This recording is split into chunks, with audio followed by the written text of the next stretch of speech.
بسم اللہ الرحمن الرحیم۔ السلام علیکم رحمۃ اللہ وبرکاتہ۔ اگر آپ پہلی مرتبہ ہمارے لائے ہیں پلیز سبسکرائب کر لیجیے۔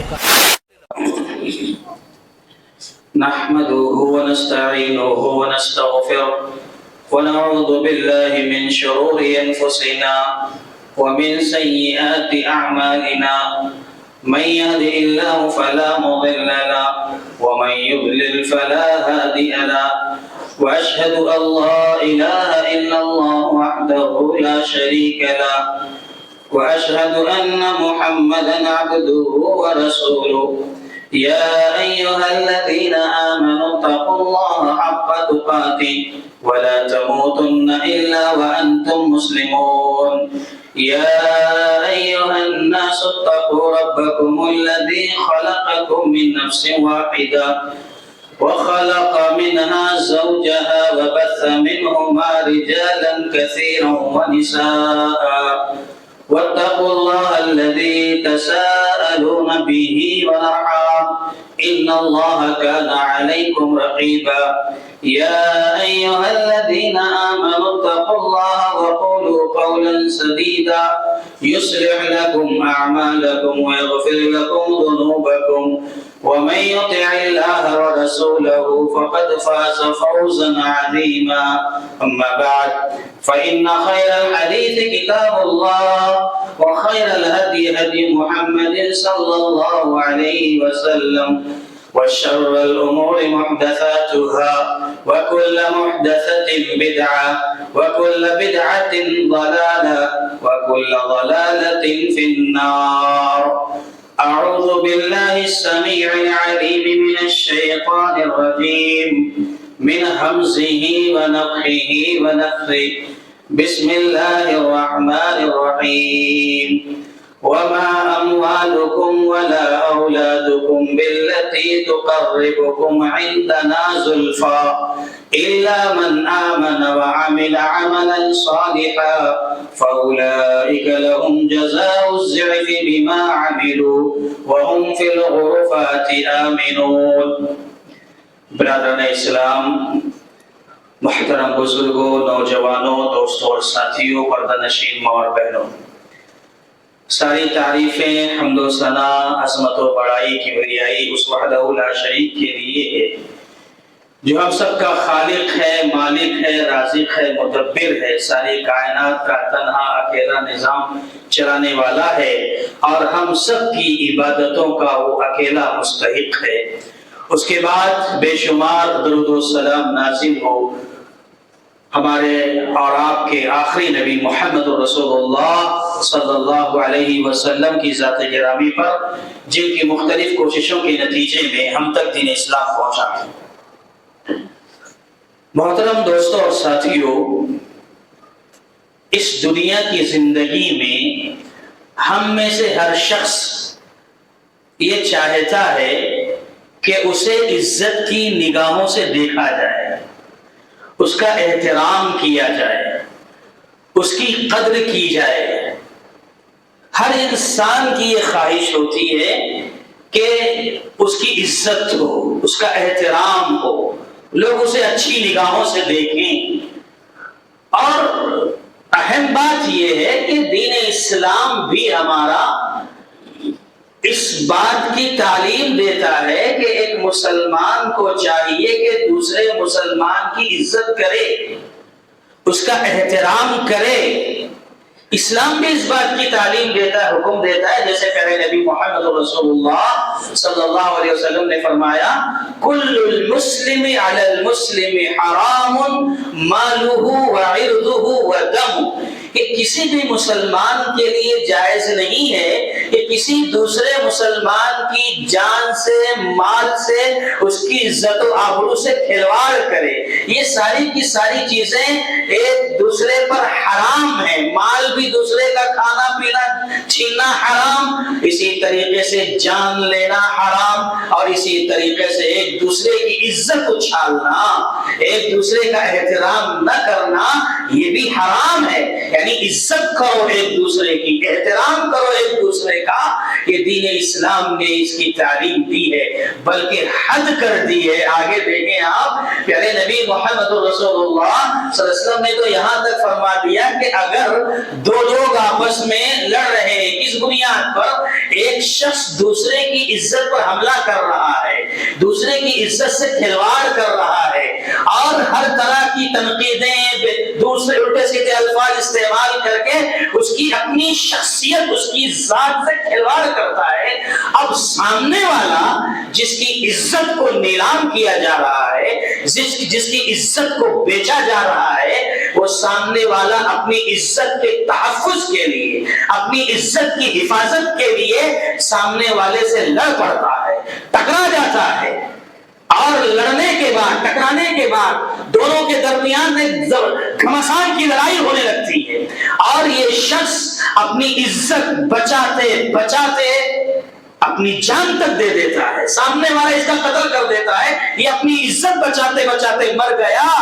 تو پیارے نبی محمد رسول اللہ صلی اللہ علیہ وسلم فرماتے ہیں من قتل دون عرضه فهو شہید، جو شخص اپنی عزت و آبرو کی حفاظت کرتے ہوئے قتل کر دیا گیا وہ شہید ہے۔ اللہ اکبر۔ پیارے نبی محمد رسول اللہ صلی اللہ علیہ وسلم نے ایک مسلمان کی عزت و آبرو کو کتنی اہمیت دی ہے، اسلام نے اس کو کتنا بڑا مقام دیا ہے، ہم اس کو سمجھ سکتے ہیں میرے بھائیوں کہ عزت و آبرو ایک دوسرے کی بڑی محترم ہے، اس کا خاص طور پر ہر مسلمان کو خیال رکھنا چاہیے۔ اللہ تعالی ہم سب کو اس کی توفیق عطا فرمائے۔ بہرکیف آج ہم آپ کے سامنے کچھ باتیں جو بتانے جا رہے ہیں وہ یہ ہے کہ اللہ تبارک و تعالیٰ کے پاس عزت و شرافت کا، بلندی کا، قدر و منزلت کا جو معیار، حقیقی معیار ہے وہ کیا ہے؟ آج اس پر انشاءاللہ گفتگو ہوگی کہ اللہ تعالیٰ کے پاس ایک مسلمان یا ایک انسان کی عزت کن چیزوں میں ہے۔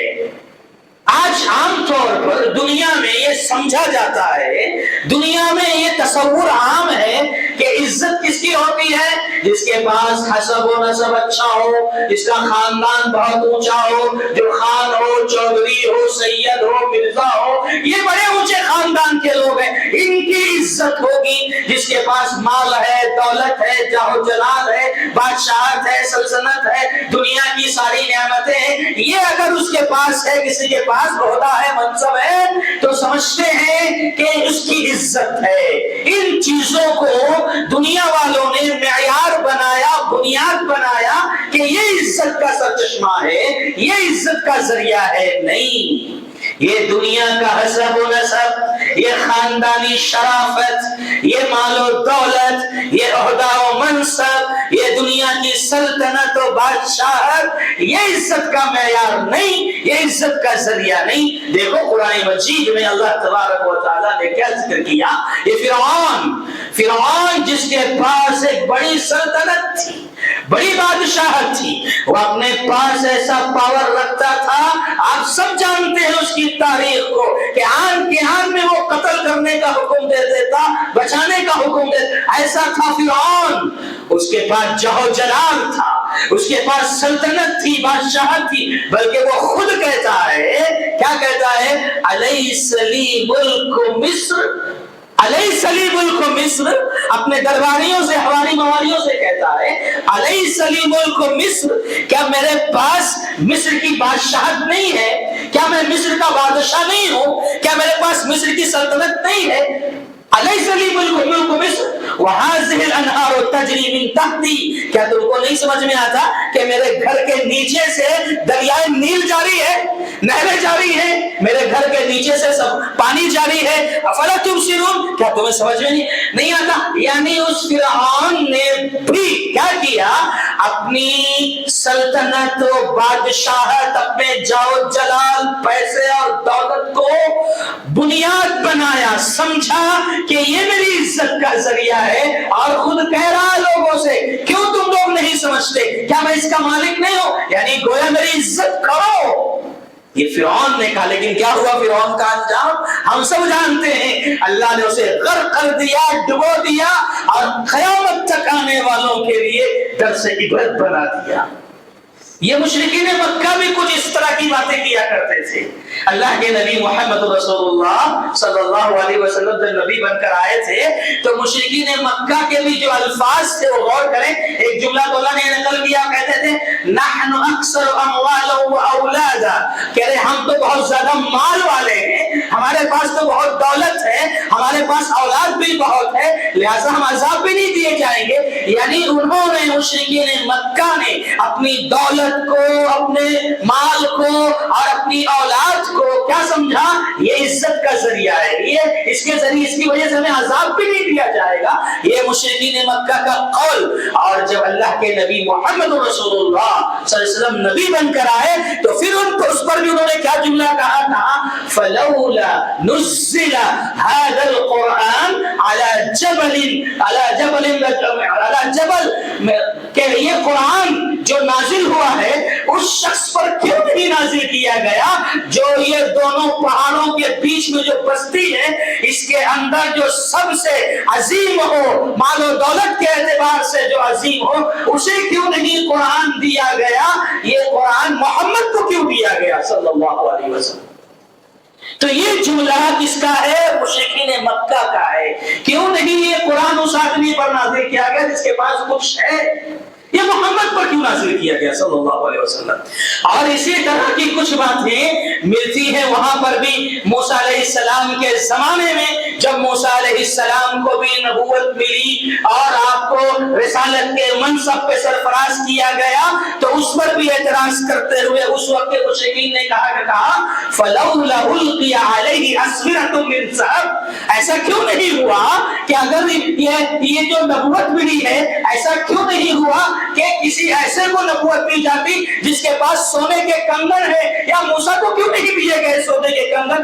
اس طرح کا اعتراض, اس طرح کی باتیں لوگوں نے کی. یعنی کل ملا کر قرآن مجید میں یہ باتیں اللہ تعالیٰ نے جگہ جگہ مختلف مقامات پر واضح کیا ہے کہ یہ دنیا کی سلطنت, بادشاہ, مال و دولت, حسب و نسب کو لوگ سمجھتے تھے کہ یہ عزت کا ذریعہ ہے, شرافت کا معیار ہے. لیکن اللہ تبارک و تعالی نے ایسی ساری مثالیں دے کر کے قرآن مجید میں یہ واضح کر دیا کہ یہ دنیا والے جن چیزوں کو عزت کا معیار سمجھتے ہیں وہ حقیقت میں عزت کا ذریعہ نہیں. اور ایک اصولی بات اللہ تبارک و تعالی نے کہہ دی. سب سے پہلی بات تو یہ یاد رکھو کہ عزت کا دینا یا ذلت سے دوچار کرنا یہ اللہ کے ہاتھ میں ہے, اللہ کے اختیار و اقتدار میں ہے. وَتُعِزُّ مَن تَشَاءُ وَتُذِلُّ مَن تَشَاءُ, اللہ جسے چاہے گا عزت کی بلندیوں پر بٹھائے گا اور جسے چاہے گا ذلیل اور رسوا کر کے چھوڑے گا. آج دنیا میں ایک تصور یہ بھی ہے, کیا تصور ہے کہ الذین یتخذون الکافرین اولیاء من دون المؤمنین. کچھ لوگ یہ سمجھتے ہیں کہ جو مشرک ہیں, کافر ہیں, ان سے دوستی کر لیں, ان سے تعلقات اچھے استوار کر لیں. دیکھو تعلق ایک الگ چیز ہے. اسلام کی تعلیمات کو ان تک پہنچانے کے لیے اسلام سے متعلق جو غلط فہمیاں پیدا ہوتی ہیں اس کے ازالے کے لیے ایک کافر سے, مشرک سے تعلق بنانا ایک الگ چیز ہے. لیکن مسلمانوں کے خلاف میں, مسلمانوں کے اپوزٹ میں کسی بھی غیر مسلم اور کافر سے ساز باز کرنا, ان سے دوستی کرنا, دیکھو قرآن کیا کہتا ہے, الذین یتخذون الکافرین اولیاء من دون المؤمنین, کہ جو لوگ مومنوں کو چھوڑ کر غیر مومن کو, مشرکین اور کفار سے دوستی کرتے ہیں, ان سے تعلق بناتے ہیں. کیوں بناتے ہیں؟ ایبتغون عندهم العزہ, کیا یہ وہ سمجھتے ہیں کہ دنیا میں ان کے پاس پاور ہے, دنیا میں ان کے پاس قوت ہے, ان مشرکوں کے پاس, تم ان سے دوستی کرو گے, ان کے قریب رہو گے, کیا تمہیں عزت مل جائے گی؟ اللہ اکبر, بالکل موجودہ دور کی حالت کی عکاسی اللہ کر رہا ہے. ایبتغون عندهم العزہ, کیا یہ لوگ وہاں عزت تلاش کر رہے ہیں, یہ وہ لوگ وہاں عزت ڈھونڈ رہے ہیں؟ نہیں, یاد رکھو فإن ساری عزتیں اللہ کے پاس ہے. ساری عزتوں کا مالک، ساری عزتوں کا اختیار اللہ تعالیٰ کے پاس ہے. تو اس لیے کسی بھی مسلمان کو، کسی بھی مومن کو ایسی چیزوں کو اختیار نہیں کرنا چاہیے جس کے بارے میں یہ کہا گیا کہ یہ عزت کا ذریعہ نہیں ہے، اور جسے اللہ نے منع کیا ہے اس سے بھی بچنا چاہیے. آئیے ہم اور آپ سرسری طور پر دو چار نقطوں پر بات کریں کہ وہ کیا اسباب ہیں، وہ کیا ذرائع ہیں جن کے ذریعے حقیقت میں ہمیں دنیا میں بھی عزت ملے گی اور آخرت میں بھی عزت ملے گی. اس سے صرف نظر کہ ایک مسلمان کو آزمایا جاتا ہے، آزمائش کی بھٹی میں تپایا جاتا ہے، مشکلات و پریشانیوں سے دوچار کیا جاتا ہے. ایک مومن جو جتنا زیادہ اللہ سے قریب ہوتا ہے اتنا زیادہ اللہ تعالیٰ اسے آزماتا ہے، یہ الگ بات ہے. لیکن یاد رکھو آزمائش اور عذاب میں یہی فرق ابوالکلام آزاد رحمہ اللہ نے بیان کیا تھا کہ آزمائش میں لذت ملتی ہے، عذاب میں پریشانی ہوتی ہے. اگر کوئی مشکل آئے، کوئی پریشانی آئے، اگر مومن کو اس میں لذت مل رہی ہے، اس میں اس کو سکون مل رہا ہے، تو یہ سمجھ لو اللہ کی طرف سے آزمائش اور امتحان ہے.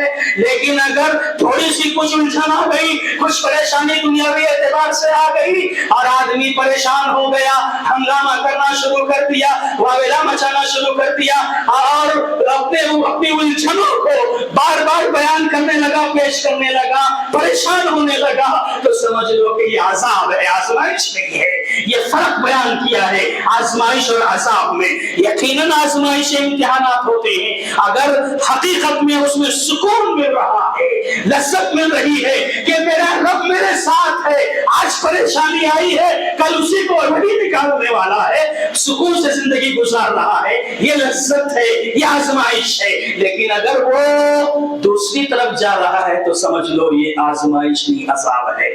بہرحال میں جو بتانے جا رہا ہوں وہ یہ میرے بھائیوں کہ اس دنیا میں بھی اور آخرت میں بھی ایک مسلمان کے لیے، ایک مومن کے لیے سب سے پہلی چیز اور سب سے بنیادی چیز جو عزت و شرافت کا معیار ہے، حقیقی معیار ہے، وہ ہے ہمارا اپنا اسلام و ایمان.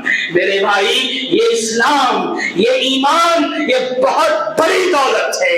اس سے بڑی کوئی دولت نہیں، اس سے بڑا کوئی سرمایہ نہیں، اس سے بڑی کوئی نعمت نہیں. اس لیے اپنے اسلام و ایمان کی حفاظت کرو. اسی اسلام پر جمے رہنے اور ڈٹے رہنے سے میری بھی آپ کی بھی اسی میں عزت ہے، خیریت ہے، بھلائی ہے. دنیا میں جو ہوتا ہے ہونے دیجئے، انشاءاللہ اللہ کے پاس کامیاب رہیں گے اگر حقیقت میں مومن ہے اور مسلم ہے. یہ میں نہیں کہہ رہا ہوں، خود اللہ رب العالمین کہہ رہا ہے کہ وہی لوگ بلند ہوں گے، وہی لوگ باعزت ہوں گے جو مومن ہوں گے. اللہ نے فرمایا لا تهنوا ولا تحزنوا وانتم الاعلون ان كنتم مؤمنین. کہ اے لوگو، اے مومنوں، تم رنج نہ کرو، پریشان نہ کرو. یہ دنیا کی تکلیفیں، پریشانیاں وقتی ہوا کرتی ہیں، اس سلسلے میں پریشان نہ ہو، غم زدہ نہ ہو.